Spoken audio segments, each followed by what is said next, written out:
All over the land are vast and handsome pastures with good grass for cattle, a grass that moved as a heaven-weaved quilt of earth, as if by root and stem stood in protection of a hardy breed of livestock known as the Longhorn.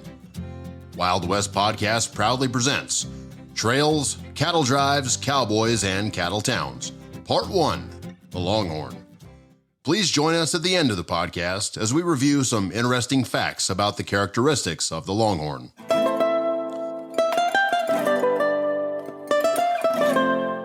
The Longhorn cattle, both domestic and wild, were a distinctive breed that originated on the Iberian Peninsula during the Middle Ages. The inheritance of the Longhorn occurred through the crossing of European all-purpose cattle with an Iberian type native to Spain and Portugal. The roots of the Texas Longhorn go back to the late 1400s. Cattle were not indigenous to North America. They were introduced by gold-seeking Spanish conquistadors. The first Spanish explorers turned their dark, thin-legged, wiry, Moorish Andalusian cattle loose on the Caribbean islands. These Andalusians, known as black cattle, also produced Spanish fighting bulls. Left on their own, the cattle strayed, grew more prominent, and soon turned wild. In the wild, they thrived, growing heavy-boned, skinny, and swift. Their long legs and long horns provided offensive weapons and defensive protection. But unfortunately, they developed a fiery temper and malicious cleverness. In 1521, Spanish sea captain Gregorio de Villalobos, defying a law prohibiting cattle trading in Mexico, left Santo Domingo with 6 cows and a bull and set sail to Veracruz, Mexico. The explorer Hernando Cortez also set sail with Criollo or Spanish cattle to have beef while on his expeditions. He branded his herds with 3 crosses, the first brand recorded in North America. As more Spanish explorers headed north, their crippled and exhausted cows were left behind, loose on the trail to fend for themselves. These Spanish explorers held to the Castilian tradition that grass was a gift of nature. Spanish cattlemen did not fence their fields or herds, and cattle quickly wandered off to join the wild population. In the 1820s, settlers in Texas, then part of Mexico, primarily raised European cattle breeds. The Texas Longhorn is the result of the accidental crossbreeding of escaped descendants of the Criollo cattle and the cows of early American settlers, including English Longhorns. In the early 1530s, Cabeza de Vaca became the first European to see the interior of Texas. Mainly traveling with a small group, Cabeza de Vaca walked west through what is now the state of Texas and the northeastern Mexican states of Tamaulipas, Nuevo León, and Coahuila, and portions of New Mexico and Arizona. He traveled through the then colonized territories of Texas and the Gulf Coast, but encountered no Europeans. Cabeza wrote that during his travels through Texas, "All over the land are vast and handsome pastures, with good grass for cattle, a grass that moved as a heaven-weaved quilt of the earth, as if by root and stem, stood in protection of a hardy breed of livestock known as the Longhorn." Ironically, it was in Texas where the hardy breed of livestock, known as the Longhorn, descended from Spanish Andalusian cattle brought over by early 16th century explorers, missionaries, and ranchers. The new settlers of the land captured the native cattle and bred them with their cattle. The interbreeding produced the rangy, hardy Longhorn. The Texas Longhorn retained the endurance, agility, alertness, ferocity, and muscularity of their Spanish ancestor. Still, their horns grew longer, their bodies more heavy and rangy, and they displayed a nearly infinite variety of colors. No longer did they qualify as black cattle. J. Frank Dobie thus pictured a herd of Texas Longhorns. Tall, bony, coarse-headed, coarse-haired, flat-sided, thin-flanked, some of them grotesquely narrow-hipped, some with bodies so long that their backs swayed, big ears cawed out into outlandish designs, dewlaps hanging and swinging in rhythm with their energetic steps, their motley-colored sides as bold with brands as a relief map of the Grand Canyon, mightily antlered, wild-eyed, this herd of full-grown Texas steers might appear to a stranger seeing them for the first time as a parody of their kind. But however they appeared, with their steel hooves, their long legs, their stag-like muscles, their thick skins, their powerful horns, they could climb the highest mountains, swim the wildest rivers, fight off the fiercest band of wolves, endure hunger, cold, thirst, and punishment as few beasts of the earth have ever shown themselves capable of enduring. On the prairies, they could run like antelopes. In the thickest of thorns and tangle, they could break their way with the agility of panthers. They could rustle in drought or snow, smell out pasturage leagues away, live, without talking about the matter, like true captives of their own souls and bodies. By the 18th century, there were almost 4 million cattle in Texas. The Spanish missions maintained large domesticated cattle herds, which provided food, clothing, and other products for Spaniards and American Indians.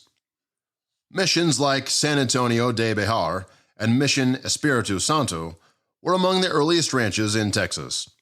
Despite the ultimate decline of the missions, the ranches, vaqueros, and longhorns remained.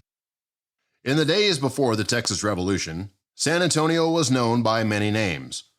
Names such as San Antonio de Bejar, La Villa de San Fernando de Bejar, San Antonio de Valero, and La Villita, but most commonly known as La Villa de Bejar, or simply Bejar. The Battle or Siege of Bejar, which was the first major campaign of the Texas Revolution, was waged there in December 1835, but not until Texas won its independence did the town come to be known as San Antonio. After the Texas Revolution and the change in governmental control, many cattle were left to roam free in sparsely populated ranch land. The revolution began in October 1835, after a decade of political and cultural clashes between the Mexican government and the increasingly large population of American settlers in Texas. The Mexican government had become increasingly centralized, and the rights of its citizens had become increasingly curtailed, particularly regarding immigration from the United States.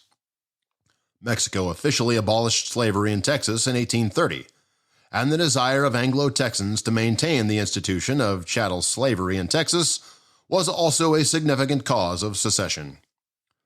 After the conflict ended on April 21, 1836, the effect on economic prosperity began to be realized due to widespread wild cattle throughout Texas. At the time, cattle were considered game, much like deer and buffalo. Abundant food, water, and little human contact allowed the Longhorn breed to adapt to the land, and the cattle population grew into millions. As early as the 1840s, cattlemen searched out profitable markets for Longhorns, but options were few. Some coastal ranchers shipped cattle on Morgan steamers or trailed herds overland to New Orleans and Shreveport. Other cattlemen drove their animals west to California to feed hungry coal miners or to frontier forts and Indian reservations west of Fort Worth. During the Civil War, a handful of cattle drivers moved herds to hungry Confederate soldiers and civilians. However, while a few cattle markets existed, they were meager compared to the overwhelming supply of cattle in Texas. Ultimately, the solution for Texas cattlemen rested directly north, where railroads snaking back to meatpacking centers in the east were beginning to be established. As early as the 1840s, a significant route, sometimes referred to as the Shawnee Trail, extended out of Texas and into southern Missouri and southeastern Kansas. However, local dread over Texas fever, a tick-borne disease carried on Texas cattle that often sickened or killed local stock, led to the obstruction of Texas herds from entering many Midwestern locales. In addition, laws blocking the import of Texas Longhorns to sections of the Midwest, coupled with a surge of frontier settlement, ultimately forced the cattle trails further west. In 1861, Missouri and the eastern counties of Texas banned Texas stock. During the second half of the 19th century, many states attempted to enact restrictive laws to fight the fever. As a result, cattlemen began not only to move their trails westward to avoid the quarantine lines, but also to seek ways to keep their herds in Indian Territory and to fatten until they were ready to be sent to market by rail. By 1861, there were more than 6 times as many cattle as people in the state. Then dawned a time in Texas, remarked one prominent cattleman, that a man's poverty was estimated by the number of cattle he possessed. During the Civil War, with the Mississippi River patrolled by Union gunboats, there was no outlet whereby Texans could market their cattle. Consequently, the stock had increased faster than the surplus could be sold. What the Texan found on his return was a state full of beef with no ready means of turning it into economic gain. At this time, cattle in the North and East brought 10 times the price offered in Texas. In 1865, the 4-year struggle of North versus South was over. Arms were laid aside, and men from both sides started homeward. The problem now was not how to snuff out an enemy life, but how to sustain human life for prosperity in a mending nation. To the Southerners who returned to Texas, this seemed to offer little handicap. The reason could be found in one word: cattle. After the Civil War, the Texans needed a way to get these cattle to the east with good facility and promptness. The idea reached fruition when in 1867, the Kansas Pacific Railroad reached Abilene, Kansas, and thus opened up a northern market for Texas with 3.5 million cattle. The cowboy era had arrived. Today we're going to review some interesting facts about the characteristics of the Longhorn. These questions will include: are Texas Longhorns difficult to control? And can they be dangerous? Brad, you own some Longhorn cattle, and so I would like to explore your personal experiences on what you have learned when raising this type of cattle. How quickly do those horns on those Texas Longhorns grow? That's actually something that I've wanted to have a more scientific answer on. But just as personal example, we recently started weaning a bull calf who is about not quite 7 months old, and at last count, his horns were already about 8 inches long. So they do grow pretty fast. But I've seen others that will grow much slower, some that just, I swear you can almost sit and watch them grow. I think a lot of it just depends on the genetics of the particular breed. So what do the Longhorns eat, or the Texas Longhorns eat? You know, that is a question that could pretty easily stir up a beehive in the grass-fed versus grain-finished cattle market opinions, of which everyone seems to have a very strong opinion. In our experience, and I think would be true with most people's, Longhorn, because of their heritage, they are lean cattle. They can survive on next to nothing. As a matter of fact, it's pretty amazing how quickly they will gain weight on very, very little. Because of that, it doesn't matter how much grain that you would try to finish up a Longhorn on, it doesn't add anything to the final product. Longhorn meat just doesn't marble like your basic domestic beef cattle will. They are meant to be finished out on grain. That said, part of the great part of grain finishing your cattle is getting that extra marbling, the extra fat in the meat. And you just don't see that with the Longhorns. So because of that, since they're just not meant for marbling, you're never really going to get a great tasting ribeye steak off of a Longhorn. However, their roasts are just about unmatched, as well as ground beef. A Longhorn hamburger is some of the best in the market, and I would stack it up against any other ground beef out there. So we know a little bit about the meat now, but let's talk a little bit about the horns and the hides of the Texas Longhorn. Are they worth money even after it has outlived its usefulness as a beef producer? Oh, absolutely. Occasionally you will find full, dressed and cleaned Longhorn skulls out there on the market, generally for just decor. People who love especially Western decor, Southwestern decor, just for their home and property. More often than not, you'll just find a finished, clean pair of the horns, usually in a very nice market. Depending on the size, I've seen them out there for easily $200 to $400.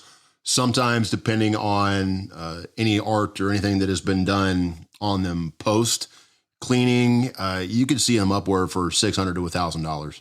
The hides as well are just amazing decor. We've got one Longhorn hide just as actually a rug underneath our coffee table in the living room. They're a fantastic market. The great thing about Longhorn cattle is there's really just no standard for colors or patterns.